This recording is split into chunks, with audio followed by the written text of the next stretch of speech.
क्या आप जानते हैं कि श्री राम के जन्म में सबसे इम्पोर्टेंट रोल उनकी बहन शांता का था। शांता दशरथ और रानी कौशल्या की सबसे बड़ी संतान थी। उनके जन्म के समय राजा रोमपद, जो कि अंगराज के महाराज थे, उन्होंने कहा कि महाराज, मेरी कोई संतान नहीं है, इसलिए मैं चाहता हूँ कि आप शांता को हमारे यहाँ भी रहने दें, उसे वहाँ पर भी बड़ा होने दें, ताकि उसका आधा बचपन अंगराज में बीते। राजा दशरथ ने राजा रोमपद की इस विनती को स्वीकार कर लिया। यही कारण था कि देवी शांता आधे से ज्यादा समय राजा रोमपद के पास उनके राज्य अंगराज में रहा करती थी। जैसे जैसे शांता बड़ी होती गई, राजा रोमपद को अपने राज्य में कई समस्याओं का सामना करना पड़ा। उनके राज्य में अकाल पड़ गया था।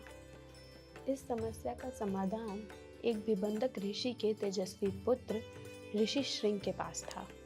कहा गया कि अगर ऋषि श्रृंग अंगराज पधारेंगे तो सब कुछ ठीक हो जाएगा।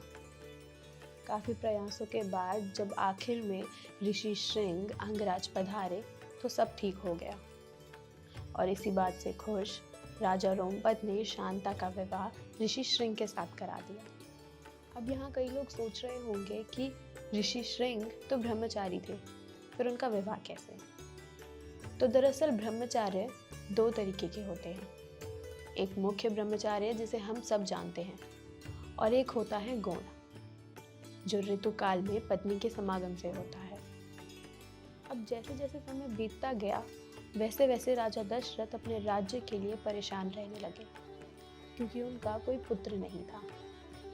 तो एक दिन सुमंत जी ने उन्हें एक कथा के बारे में बताया, जिसके अनुसार अगर ऋषि श्रृंग अयोध्या आकर यज्ञ करेंगे तो राजा दशरथ के सारे कार्य पूर्ण हो जाएंगे और उन्हें पुत्र प्राप्ति होगी। इतना सुनते ही राजा दशरथ ने अंगराज संदेशा भिजवा दिया ऋषि श्रृंग और शांता देवी को बुलाने के लिए। उसके बाद ऋषि श्रृंग ने आकर अयोध्या में यज्ञ कराया, जिसका प्रसाद उन्होंने तीनों रानियों में बराबर बांटा। परंतु उनमें से दो रानियों ने अपने प्रसाद का आधा आधा हिस्सा सबसे छोटी रानी को दे दिया, और फलस्वरूप फिर तीनों रानियों की गोद भर गई और चारों राजकुमारों का जन्म हुआ।